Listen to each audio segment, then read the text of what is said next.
Hey guys, Richard Holdner here and welcome to the channel. Today I'm going all in on cylinder head porting my very first set of iron 3800 L67 V6 heads. I have zero experience porting. In fact, the only set of heads I've ever ported was one head, one chamber on an LS, and those were 706 heads, and all I did was unshroud the valves. So that's it.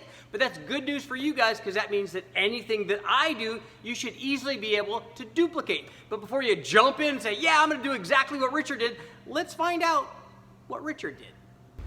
First order of business before we even flow the heads is actually to prep them. We need to make sure these are junkyard heads, which is what the average guy is going to get. But what we're going to do is take the valves out. We're going to clean the valves. I'm even going to use some valve grinding compound. We're going to lap the valve, so at least we have a reasonable representation of what a stock head will do. Now, if you took had a completely bone stock head, it was brand new, had a fresh valve job, it'll probably flow a little more than what we might see on the flow bench. But we're going to do everything that we can so we get good representative numbers first in stock trim, and then I'm going to go ahead and port them and find out what happens. So let's start by taking the valve springs off. We got our spring compressor.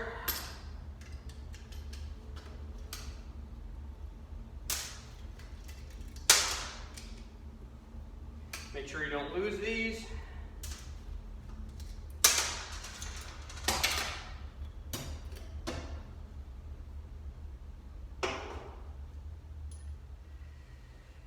Yeah, we're gonna need it, I'll show you.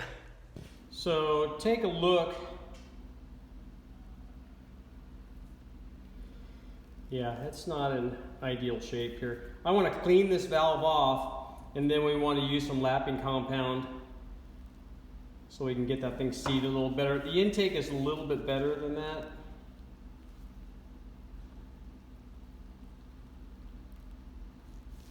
But again, you know, it's better to start off with everything nice and clean and look at the, oh yeah, that's why she was not sealing. That's not great. The other thing I want to do is we're going to clean up the chambers too. I'm going to have to get rid of this, all this gasket material before we flow it. Let's get going. So we can see now, cleaned up the valves. They're a lot better. The intake looks good.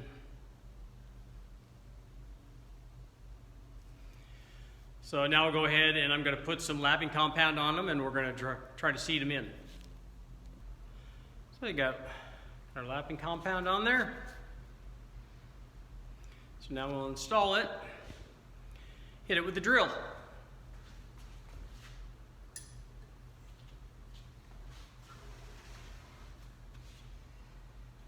I just grab the end with the drill.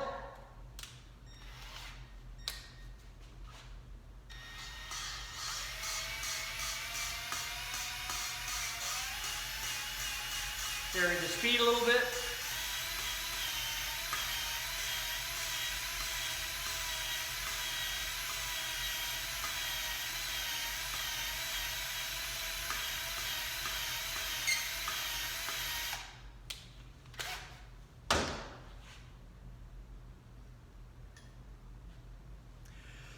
Now we'll clean out the valve and the seat and see what it looks like.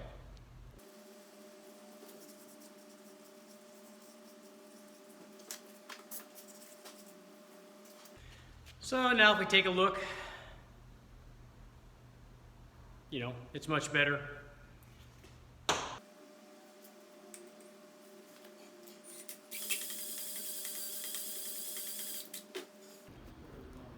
So we take a look, we can see the intake didn't take nearly as much work as the exhaust. The exhaust was way worse.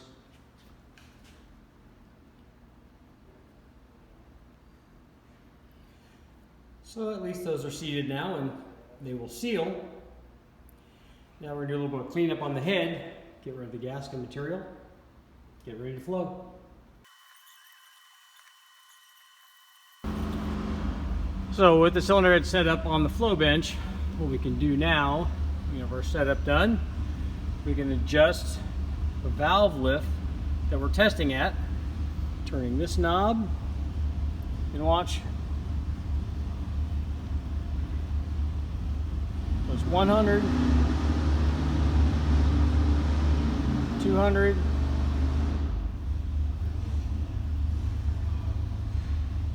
300. 400. 500. Notice we've got a nice radius entry for the inlet, smooth the flow, and then on the exhaust side, what we'll use is a pipe that enhances flow of the exhaust out of the cylinder head. So we'll switch it on, and we'll start off at about 500 lift, and then we'll go down to 4, 3, 2, 1, and then 50,000s. We might also try a little bit more than 500 because I think that the available retainer to seal clearance will allow us to go to about 530. So let's switch it on and see what happens. Right now we're at 500 lift.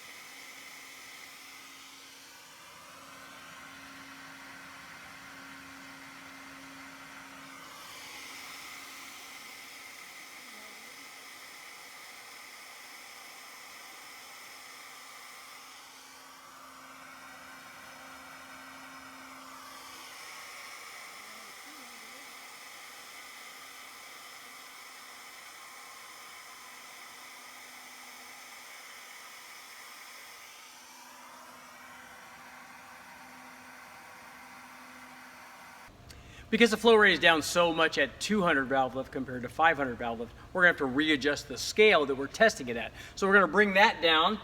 I'll show you down here. So we'll change our flow range to 2. And then up here, we're also going to change it. So we'll scale over. Come down to 2. So now we can flow it again, and then that'll allow us to go down to 100 and then 50. We're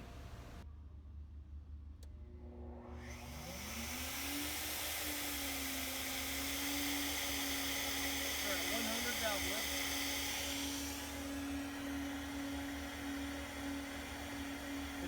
CFM. So now we'll go down to 50.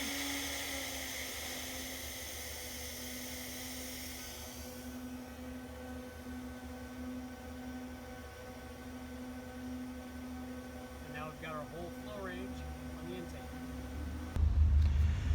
So now what we'll do is prep everything to flow the exhaust side. We're going to move this over so we can actuate the exhaust valve. The intake valve will stay closed. We'll reset the scaling and the flow direction to actually force air out and then out of the exhaust, and we'll find out how well the exhaust flows.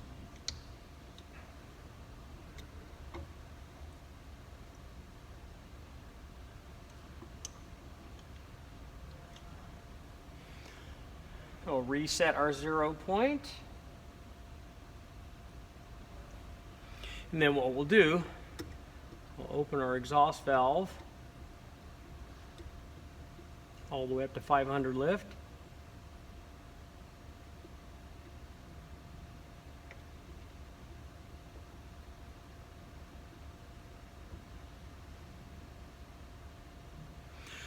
Now we're ready to test. So now that we've set the valve, we're going to change our position because we're checking 500 lift. We're going to be on flow range 4, but we've got to open the exhaust side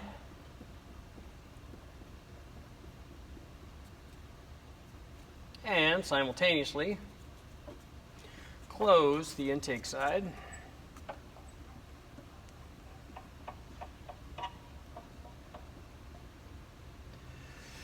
And then we're also, I'll show you over here. So now we're going to change our flow direction, go from intake to the exhaust. Position our lever up, position this lever up. We're all set. So our final step before testing the exhaust is right now, it's set up to flow intake. So we're going to change that down to exhaust. And we're all set.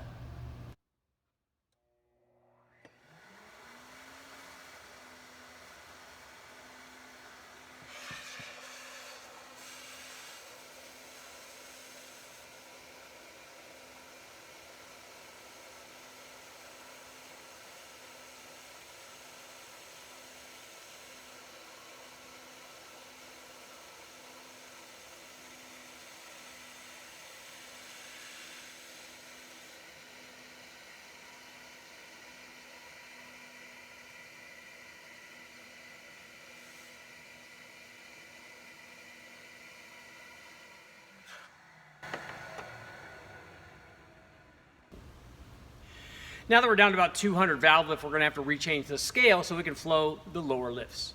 So once again, we'll change our flow range here. We'll change our flow range up here, so they're the same.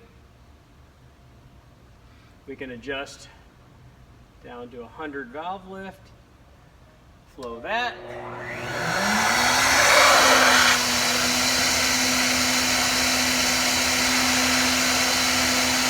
And then 50.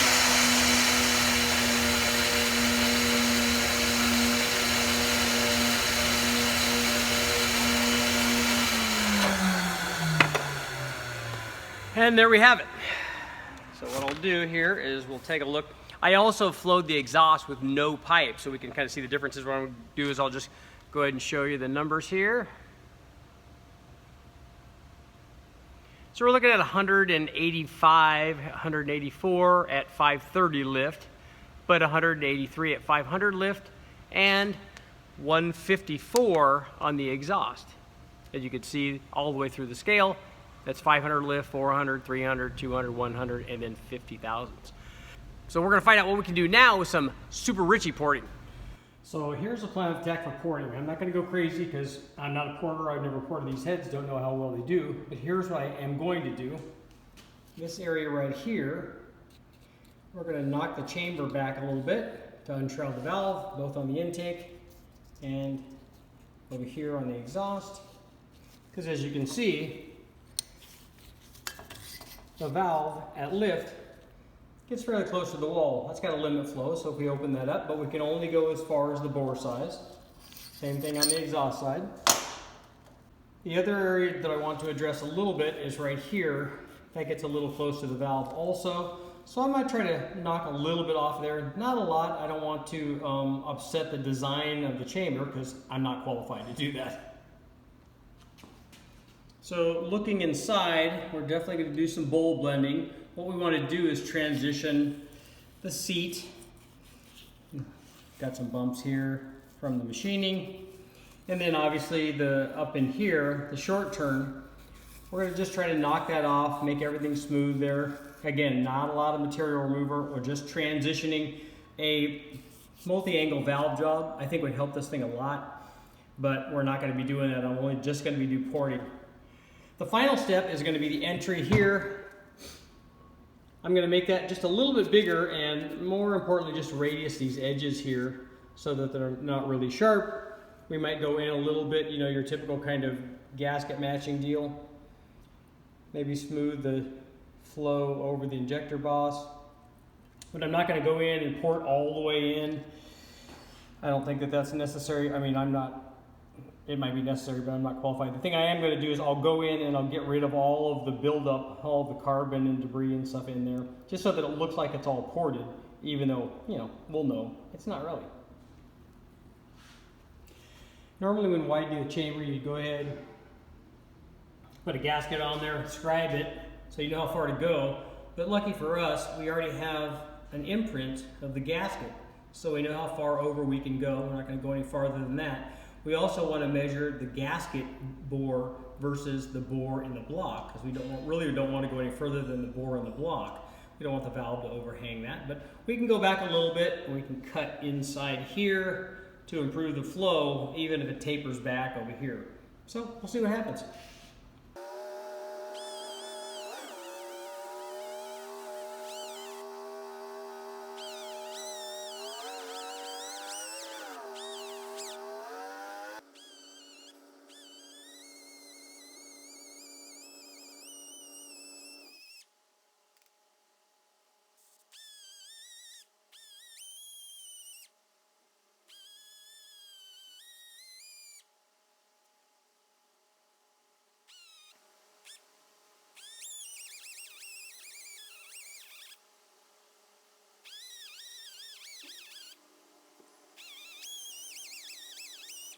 So now let's take a look at the finished product after I've done porting. You can see this is unshrouding the valve. It's a little bit lumpy. I could smooth that out a little bit. Over on the exhaust side. You can see down in the bowl, just transition from the seat down into the bowl. I never even looked at this with a light before until now. I already see some areas that I would probably change, but be interesting to see how well it does on the flow bench. Same thing on the exhaust.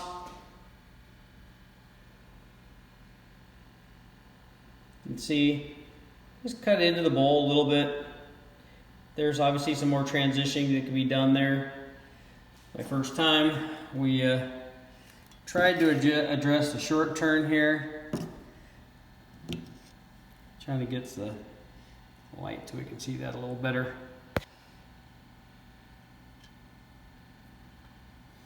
You know, there's more work that can be done. Same thing with the intake. We did do the short turn.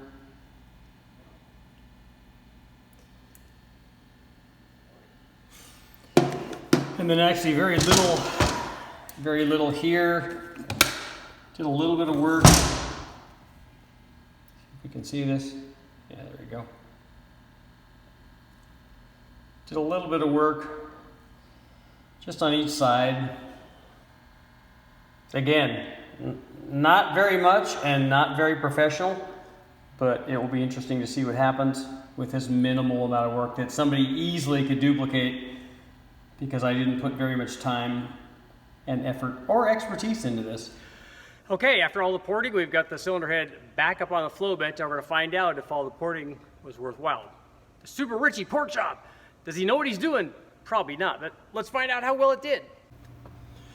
Okay, we're starting off at 600 lift. I removed the seal so we have more room. We can go all the way down to 600 lift. Let's find out how she flows.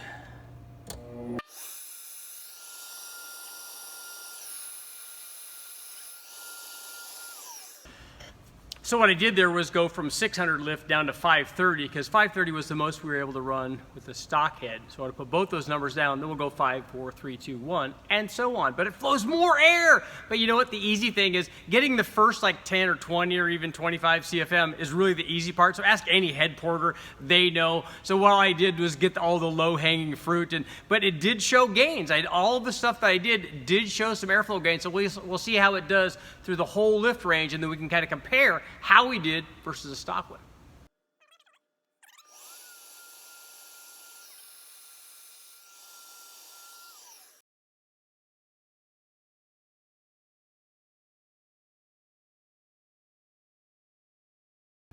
So we've changed our scale, our flow range.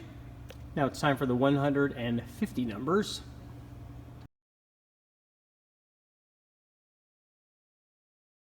So now that we flow the intake, it's time to flow the exhaust, see if we got any gains there. Fingers crossed. So we're adjusting everything, get it all set up for our exhaust, and then we'll get going. Okay, we've got it all hooked up. We've got everything changed over for our exhaust. Now we're going to test the exhaust. We're going to start off at 600 lift. Got our fancy pipe.